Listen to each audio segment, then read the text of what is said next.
Assalamualaikum warahmatullahi wabarakatuh. Halo semuanya, saya dan teman-teman saya dari kelompok 10 akan mempresentasikan mengenai topik-topik yang muncul dalam akuntansi manajerial.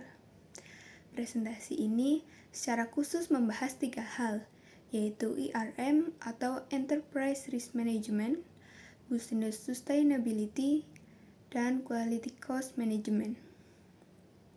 Langsung saja ke topik yang pertama, yaitu ERM. Apa sih ERM? Nah, ERM itu proses formal untuk menyelaraskan tingkat pengambilan risiko yang diinginkan organisasi secara keseluruhan dengan strateginya, dan kemudian mengelola risiko utamanya dengan cara yang mempertahankan keselarasan. Intinya, ERM itu membantu perusahaan membuat keputusan yang lebih baik dalam lingkungan bisnis yang tidak pasti untuk mencapai strategi yang dipilihnya.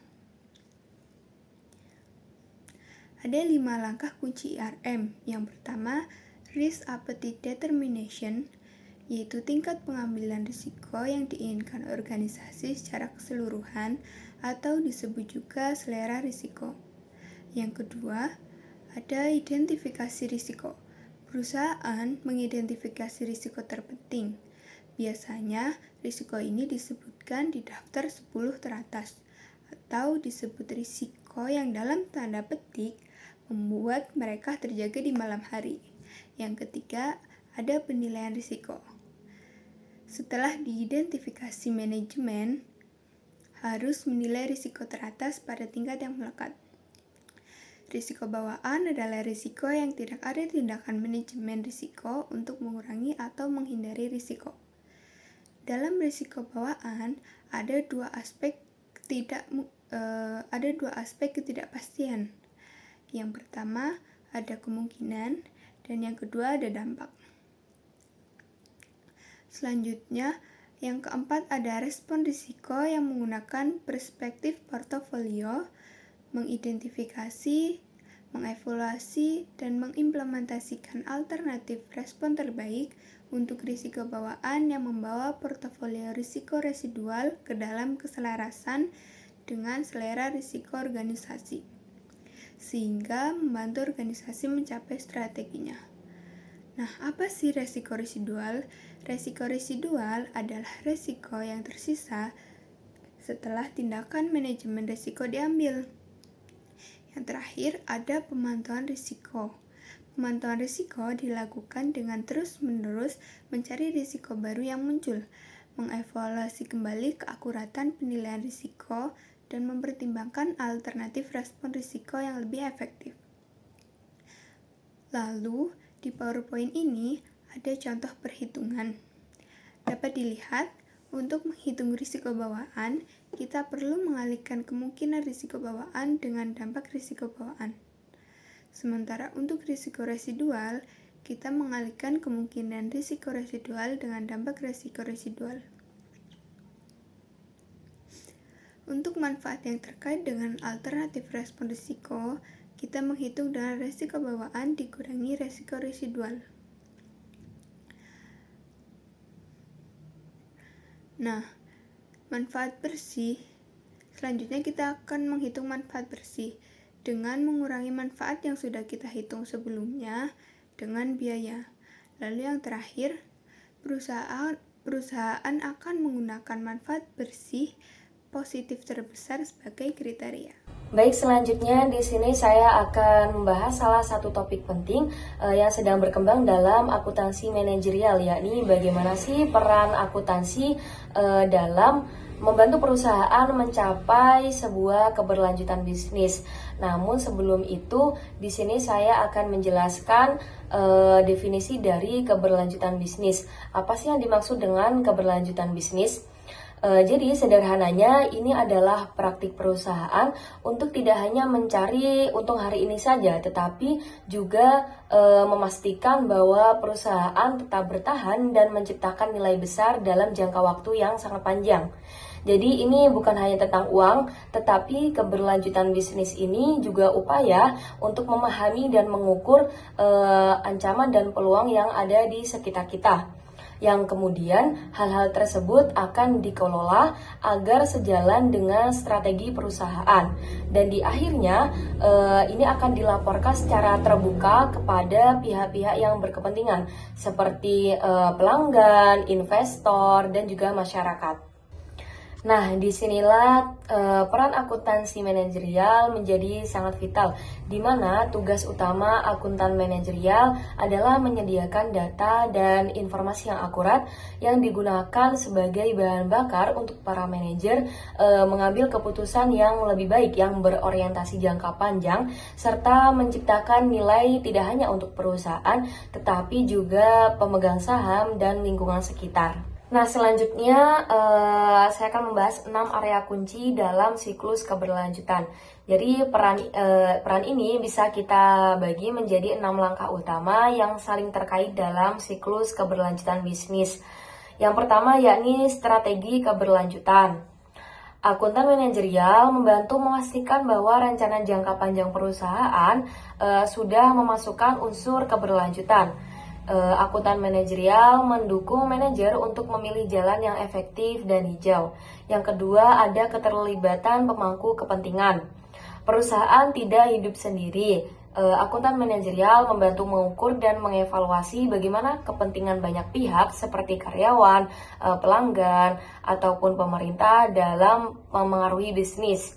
Akuntan manajerial ini membantu manajer membuat keputusan trade-off yang mempertimbangkan sisi finansial, bukan hanya mengikuti pihak yang paling keras menuntut. Yang ketiga, ada manajemen risiko. Akuntan manajerial mengelola ancaman dan peluang, misalnya risiko kenaikan harga bahan baku karena isu lingkungan, ataupun peluang pasar baru dari produk yang lebih ramah lingkungan. Jadi akuntan manajerial ini mengidentifikasi dan mengukur dampaknya. Yang keempat, yakni ada pengukuran kinerja. Dulu kinerja hanya diukur dari profit. Sekarang akuntan manajerial mengukur kinerja finansial dan non-finansial sekaligus. Contohnya, mengukur seberapa aman lingkungan kerja, berapa banyak emisi karbon yang dihasilkan, atau seberapa efisien penggunaan air. Tujuannya adalah agar manajer memahami dampak penuh dari setiap keputusannya. Yang kelima, yakni pelaporan keberlanjutan atau CSR. Akuntan manajerial mendukung perusahaan menyusun dan merilis laporan kepada publik tentang bagaimana kinerja mereka dalam aspek keberlanjutan, sering disebut laporan CSR. Ini adalah pengungkapan sukarela baik dalam bentuk angka maupun cerita kualitatif. Yang terakhir, yakni ada jaminan keberlanjutan, yakni laporan harus terpercaya. Akuntan manajerial membantu memperkirakan biaya dan manfaat jika laporan keberlanjutan itu diperiksa oleh pihak eksternal. Jika diverifikasi, kredibilitas laporan akuntan manajerial akan jauh lebih tinggi di mata publik dan investor. Nah, sebagai kesimpulan, akuntansi manajerial modern bukan lagi sekedar menghitung biaya, tetapi menjadi mitra strategis yang memegang peranan sentral dalam membantu perusahaan mengambil keputusan yang tidak hanya menguntungkan, tetapi juga bertanggung jawab dan berkelanjutan untuk masa depan. Baik, pada bagian ini saya akan menjelaskan tentang yang namanya biaya kualitas. Biaya kualitas adalah biaya yang muncul karena adanya kemungkinan atau kenyataan bahwa kualitas produk atau jasa itu dihasilkan tidak sesuai dengan standarnya. Nah, artinya setiap proses yang bertujuan memperbaiki, mencegah, menilai, atau menangani kualitas buruk akan menimbulkan yang namanya biaya. Nah, maka dari itu perusahaan itu perlu mengelola biaya ini dengan baik agar kerugiannya dapat ditekan. Nah, tujuan pengelolaan biaya kualitas itu adalah menurunkan total biaya kualitas sehingga berada dalam kisaran yang optimal, yaitu sekitar 2 hingga 4% dari total penjualan. Nah, jika biaya kualitasnya jauh lebih besar dari itu, nah berarti masih ada masalah kualitas yang harus diperbaiki dalam sistem produksi maupun layanannya. Oke, selanjutnya kita memasuki yang namanya kategori biaya kualitas. Nah, jadi biaya kualitas itu diklasifikasikan menjadi dua kelompok besar ya. Yang pertama adalah biaya pengendalian. Yang mana biaya pengendalian ini juga terdiri dari dua. Yang pertama adalah biaya pencegahan. Biaya pencegahan adalah biaya yang dikeluarkan untuk memastikan supaya produk cacat itu tidak terjadi sejak awal. Nah, biaya ini itu muncul sebelum prosesnya berjalan dengan tujuan membangun sistem kualitas yang lebih baik.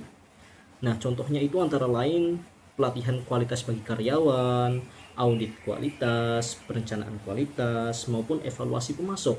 Nah, semakin baik biaya pencegahan ini dilaksanakan, maka semakin kecil kemungkinan akan terjadinya cacat pada produk akhirnya. Nah, kemudian biaya pengendalian yang kedua itu adalah biaya penilaian. Biaya penilaian ini adalah biaya yang dikeluarkan untuk memeriksa atau menguji apakah produk ini sudah memenuhi standar kualitas yang ditetapkan atau belum sih. Nah, misalnya apa sih dari biaya penilaian ini? Nah, misalnya itu adalah inspeksi material yang akan datang, kemudian menguji produk dalam proses, atau pemeriksaan penerimaan produksi. Nah, tujuannya itu adalah untuk mendeteksi sedini mungkin jika ada yang tidak sesuai sebelum produk itu sampai ke tangan pelanggan. Nah, kemudian di klasifikasi kedua adalah biaya kegagalan yang terdiri dari biaya kegagalan internal. Nah, biaya ini tuh timbul itu ketika terdapat kecacatan produk yang ditemukan sebelum produk ini tuh jatuh ke tangan pelanggan. Nah, contohnya pengerjaan ulang atau rework atau inspeksi ulang dan scrap. Nah, biaya ini tuh menunjukkan bahwa cacat yang terjadi itu cacat itu masih terjadi walaupun proses pencegahan dan penilaian itu sudah berjalan, tetapi masih bisa diperbaiki sebelum sampai ke tangan pelanggan. Nah, kemudian biaya kegagalan yang kedua adalah biaya kegagalan eksternal. Nah, biaya kegagalan eksternal ini itu muncul ketika cacat justru ditemukan setelah pelanggan menerima produknya. Nah, contohnya itu seperti klaim garansi, return barang, penarikan produk dari pasar, atau bahkan kehilangan penjualan karena menurunnya kepercayaan pelanggan. Nah, biaya pada kategori ini itu biasanya paling merugikan karena selain memerlukan biaya perbaikan, juga dapat merusak citra perusahaan dan hubungan dengan pelanggan. Nah, maka dari itu, untuk memastikan biaya kualitas itu tetap terkendali, maka perusahaan itu memerlukan suatu sistem pelaporan yang memadai. Nah, pelaporan biaya kualitas itu penting karena membantu perusahaan untuk mengetahui seberapa besar sih biaya yang timbul pada masing-masing kategori biaya kualitas ini. Nah, selain itu, laporan ini juga memberikan gambaran mengenai bagaimana biaya tersebut terdistribusi, sehingga manajemen dapat melihat area mana yang paling membutuhkan perhatian.